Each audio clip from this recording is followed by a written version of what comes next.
C'est l'heure du journal de l'Afrique, soyez les bienvenus sur France 24. À la une ce soir, ces échauffourées à Ziguinchor dans le sud du Sénégal. Des partisans d'Ousmane Sonko se sont opposés aux forces de l'ordre. Il doit comparaître devant un tribunal pour viol, mais ses avocats affirment qu'il n'a reçu aucune convocation. Nous serons à Dakar dès le début de ce journal. Une prière à Goma pour les victimes des glissements de terrain et des coulées de boue dans le territoire de Calais, dans l'est de la République démocratique du Congo. Il y a au moins 438 morts et le bilan pourrait s'alourdir. Nous ferons le point sur la situation humanitaire avec le coordinateur MSF de l'équipe d'urgence sur place. Et puis des inondations également en Somalie. Un fleuve est sorti de son lit et a provoqué un exode massif des populations. Il y aurait pour l'instant 200 000 déplacés. Ces heures au Sénégal, elles ont opposé les forces de l'ordre à des partisans d'Ousmane Sonko à Ziguinchor, dans le sud du pays. Des tensions alors que l'opposant doit comparaître dans un procès pour viol. Ses avocats disent ne pas avoir reçu de convocation. Ousmane Sonko continue à crier au complot. Pour lui, le pouvoir veut écarter sa candidature à la présidentielle. Nous retrouvons sur place notre envoyé spécial Eliman Dao. Eliman, quelle est la situation ? Écoutez, la situation est très tendue depuis ce matin. Les affrontements ont éclaté entre jeunes manifestants, partisans d'Ousmane Sonko et forces de l'ordre à Ziguinchor. Des jeunes qui, ces derniers jours, sont massés devant le domicile d'Ousmane Sonko. Certains même y passent la nuit, des veillées nocturnes organisées. Des jeunes qui disent assurer la sécurité d'Ousmane Sonko au moment où ce procès devrait s'ouvrir ce mardi. Les affrontements ont été violents à Ziguinchor avec la mort confirmée par le ministère de l'Intérieur d'un policier par accident, mais également plusieurs blessés évacués à l'hôpital Ousmane Sonko et à Ziguinchor depuis une dizaine de jours dans la ville où il est le maire. Et il avait affirmé dans une déclaration sur sa page Facebook il y a une dizaine de jours qu'il entame une campagne de désobéissance civique, une campagne qui inclut, selon lui, le fait qu'il ne va plus répondre à la justice sénégalaise. Alors la journée de demain s'annonce difficile et tendue, Eliman.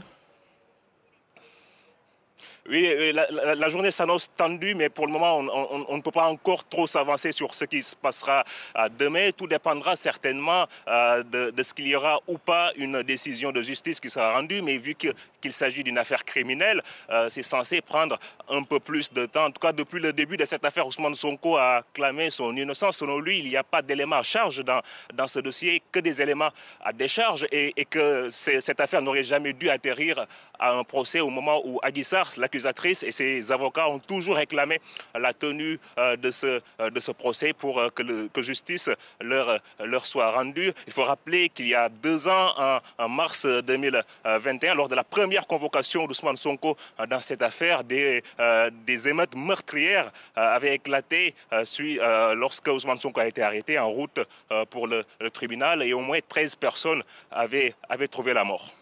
Merci beaucoup Eliman Dao. Nous suivrons bien évidemment cette journée de demain avec vous et nos équipes à Dakar.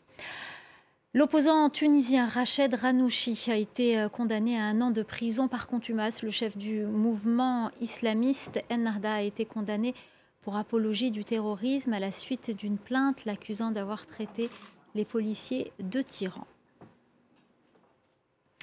Une messe s'est tenue à Goma, dans l'est de la République démocratique du Congo, en hommage des victimes des coulées de boue et glissements de terrain survenus dans le territoire de Kéléé début mai. Plus de 438 personnes sont mortes dans ce drame, selon les autorités congolaises, et des centaines de personnes sont toujours portées disparues. Les précisions à Kinshasa d'Aurélie Bazaraki-Bangoula avec les images de Justin Kabomba. Sur les bancs de cette église, il y avait des habitants de Goma, des étudiants, mais aussi quelques rescapés. Tous sont venus honorer la mémoire des 438 personnes tuées dans des coulées de boue et glissements de terrain qui ont frappé 2 villages du territoire de Calais. Des centaines de personnes restent toujours disparues selon la société civile. Des bougies ont aussi été allumées en signe de compassion. Dans sa prière, le prêtre a appelé les rescapés à avoir du courage pour affronter affronter ces épreuves et ces souffrances. Les fidèles restent marqués par ce drame. Parfois, on pouvait voir dans une famille, il y a eu peut-être 20 morts. Et c'était important d'unir, de faire cette union de différentes familles, parce que dans grande partie, il y avait des morts dans presque chaque famille ici à Goma. C'est une cause qui touche toute la population et étant congolais, j'avais ces devoirs-là de poser une action pour soutenir nos différentes familles qui ont été éprouvées. Presque 2 semaines après le drame, la situation à Calais reste inquiétante. Environ 3000 maisons ont été détruites selon les Nations Unies. C'est autant d'habitants qui n'ont nulle part où aller. L'aide d'urgence arrive au fur et à mesure et elle est insuffisante selon la société civile. Les autorités congolaises ont désigné un site temporaire de délocalisation des rescapés car dans le sud Kivu, ces inondations sont fréquentes et nombreux sont les habitants à vivre dans des zones à risque. Déjà, en 2014, près de 200 personnes avaient été tuées et des centaines d'autres avaient disparu dans des inondations similaires à Calais. Ulrich Crépin, Namfembona, coordinateur MSF de l'équipe d'urgence qui est arrivé sur place à Calais, est avec nous ce soir. Bonsoir, merci beaucoup d'être en direct de Bukavu avec nous pour parler de la situation humanitaire. Quelle est justement cette situation, celle des rescapés sur place? Bonsoir, merci de m'avoir accordé cette opportunité sur votre antenne pour pouvoir parler de la situation humanitaire de façon globale aujourd'hui dans le territoire de Calais et plus particulièrement dans ces 2 villages qui ont été touchés par ce drame, notamment Niamukubi et le village de Bushushu. Je vous dirais que le tableau humanitaire reste très sombre et il y a vraiment besoin que la communauté humanitaire puisse se mobiliser et c'est ce qui est déjà en train d'être fait. Nous sommes tous aujourd'hui mobilisés dans la province du Sud Kivu et nous pensons tous qu'il faut aller de l'avant et soutenir les sinistrés de cette catastrophe qui a eu lieu dans ces 2 villages de Bushushu et Niamukubi. Alors, quels sont vos besoins actuellement pour ces sinistrés?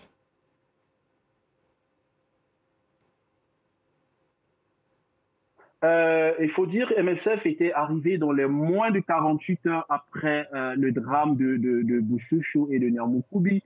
En urgence, c'était la prise en charge des blessés parce que là, on avait plus de 130 blessés, parmi lesquels il fallait évacuer en urgence environ 40 blessés qui étaient dans une situation grave. Alors, bien évidemment, MSF, on a mobilisé les moyens nécessaires et dans les 48 heures qui ont suivi ce drame de Niamukubi et de Bushushu, nous avons référé vers l'hôpital provincial de Bukavu plus de 40 blessés graves ainsi que des accompagnants. Et comme vous le savez, arrivé à Bukavu, il faut mettre en place en collaboration avec les autorités sanitaires et les autorités politico-administratives comment nous pouvons donner les soins adéquats, les soins requis à cette population aujourd'hui affectée, blessée et qui ont besoin de soins au niveau provincial. Sur place, la situation reste très précaire. Je l'ai vu à Bushushu, je l'ai vu à Niamukubi. Les 3/4 du village aujourd'hui de Niamukubi sont complètement partis. Est-ce qu'il y a encore des sinistrés sur place?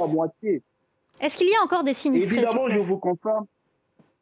Évidemment, je vous confirme qu'il y a encore des sinistrés sur place et qu'il manque cruellement de l'eau potable parce que tout le système d'adduction d'eau qui existait à Bushushu, par exemple, sur les trentaines de fontaines, aujourd'hui, aucune n'est fonctionnelle. Si tu arrives à Bushushu, sur les 17, les vingtaines de fontaines qui existaient plutôt à Niamukubi, peut-être 2-3 sont fonctionnelles avec des débits très faibles. Donc, cette population, ils ont cruellement besoin d'accès à l'eau potable.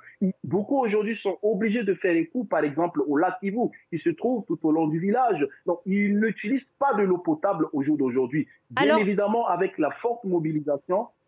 Alors, juste une question, est-ce que vous craignez qu'à cette catastrophe s'ajoutent des épidémies comme le choléra, par exemple, avec ce manque d'eau potable, avec les cadavres qui n'ont pas encore tous été extraits de ces coulées de boue?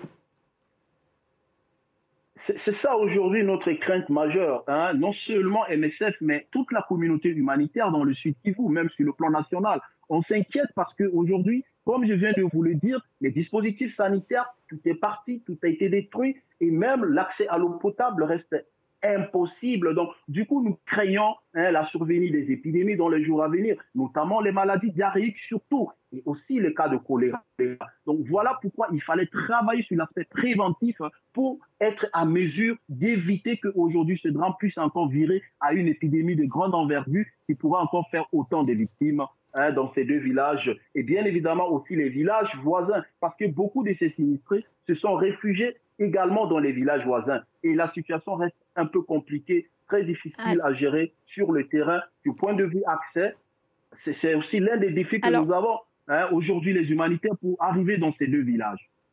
Vous avez évoqué ces difficultés à l'accès à l'eau potable, la crainte de développement d'autres d'épidémies, d'autres drames, mais on parle peu dans ces moments-là, dans ces moments d'urgence, de l'aspect psychologique, mais ce sont des populations qui ont parfois fui les violences, qui se retrouvent de nouveau victimes d'une catastrophe naturelle. Est-ce qu'il y a un soutien psychologique à ces populations ?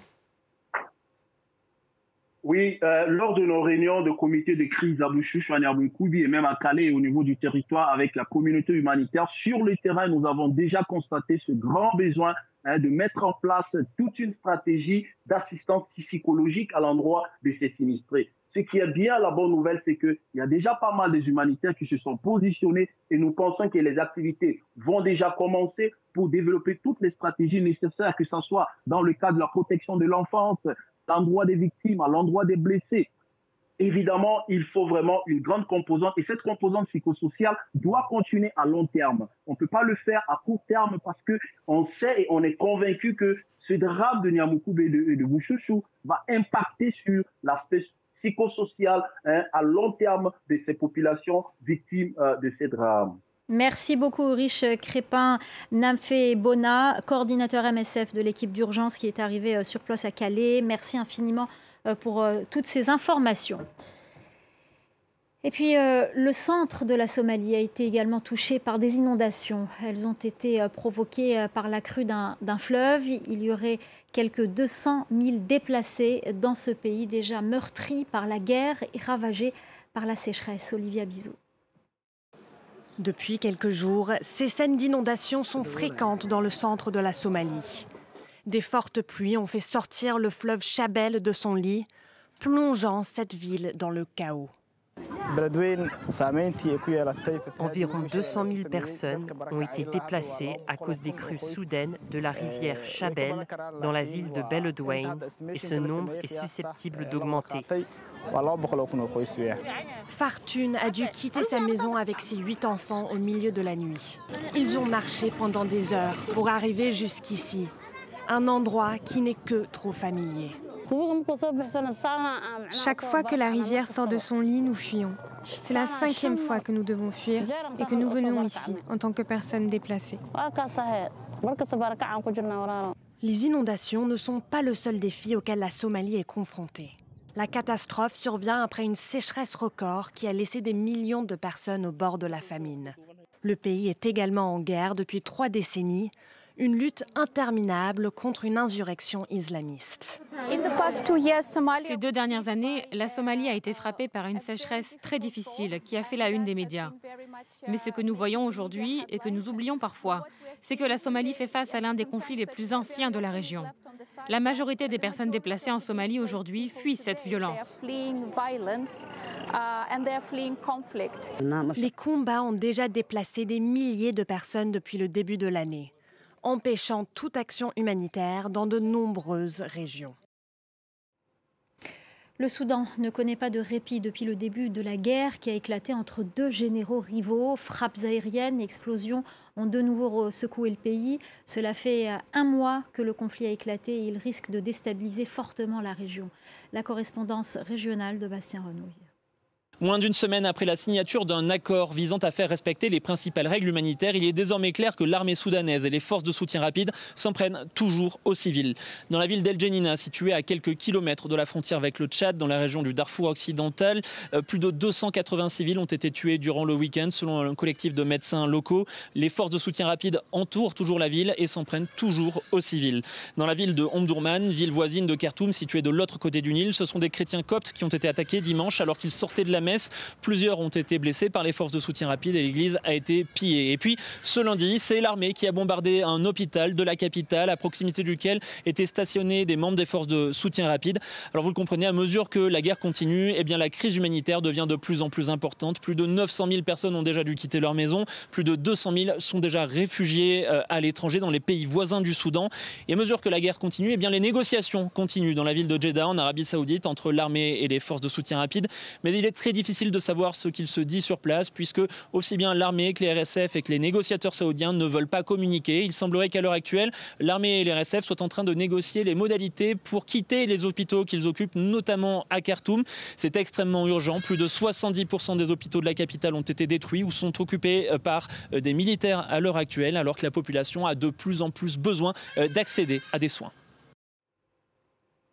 Le lieutenant-général Lawrence Mbata, commandant des forces terrestres de l'armée sud-africaine, est en visite officielle à Moscou, selon le ministère russe de la Défense, pour accroître la préparation au combat des forces armées des deux pays. Des accords ont été conclus sur le renforcement de la coopération entre les forces terrestres sud-africaines et russes. Cette visite intervient en pleine tension entre l'Afrique du Sud et les États-Unis, qui accusent Pretoria d'avoir livré des armes à la Russie en guerre contre l'Ukraine depuis plus d'un an. En République du Congo, le gouvernement a rejeté les accusations de détournement de fonds alloués au Covid. Les autorités avaient été mises en cause par un rapport de la coalition publié vendredi dernier. Le gouvernement est accusé d'avoir détourné plus de 25 milliards.